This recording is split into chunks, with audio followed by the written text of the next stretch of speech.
Then, pinalitan tayo ng unit. Palit unit kasi may compressor niya. Stuck up na siya. May papalit naman tayo buong unit. Para hindi tayo magpagod. So, abang lang ito sa tagilid. May isang yan. Mamalikan natin. Ayun sa kaldereta, no?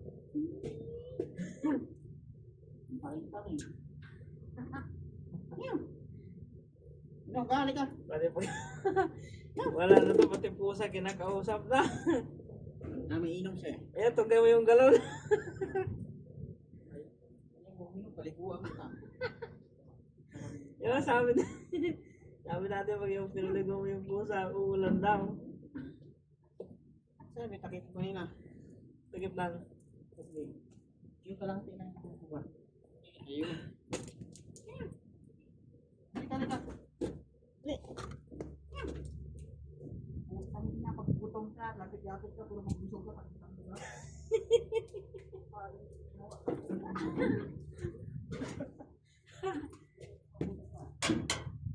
Parang ano eh. Paano paggutom?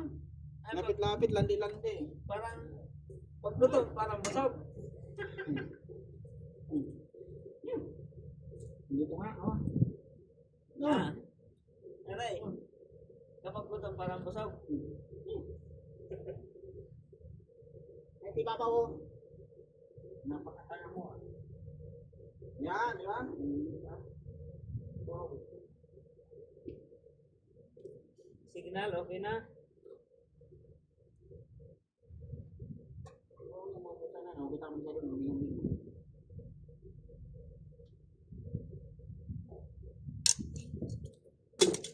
Okay. Yan na signal, ah.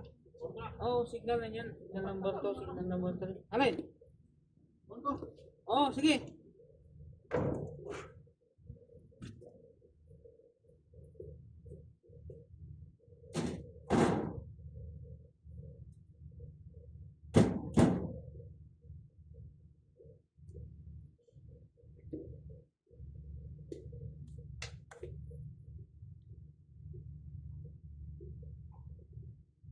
Ay, lamig. Ilibig pa rin ng aircon.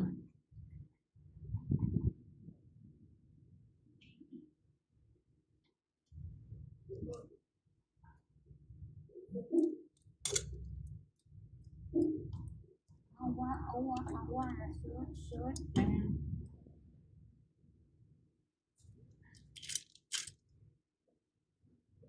Ano yung mga magpapagawa ng aircon dyan? PM nyo na ako sa aking page. Ito natin yung aircon nyo. Ang window AC nyo, nalagyan natin ng remote PCB. Para ayos. Hindi ka na tatayo. Para hindi mo na ganyan, remote mo na lang.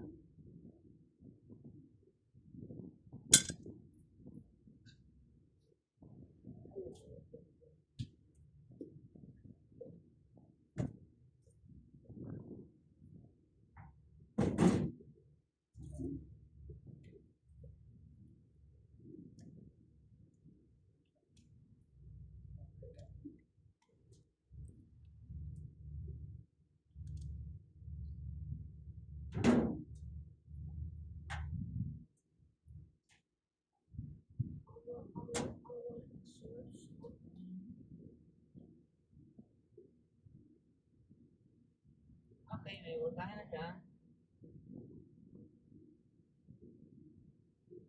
Natin natin yung signal.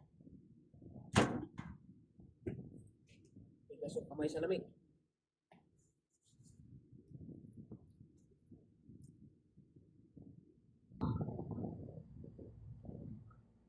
Minutes na.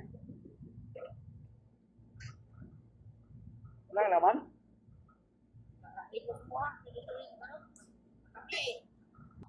Ayun, natapos na natin. Yan. Ikaw lang yan sa install to. So, abang-abang lang. Tune in lang. Magtiwala lang kay Panday, hindi ka mawawala. Matututo ka.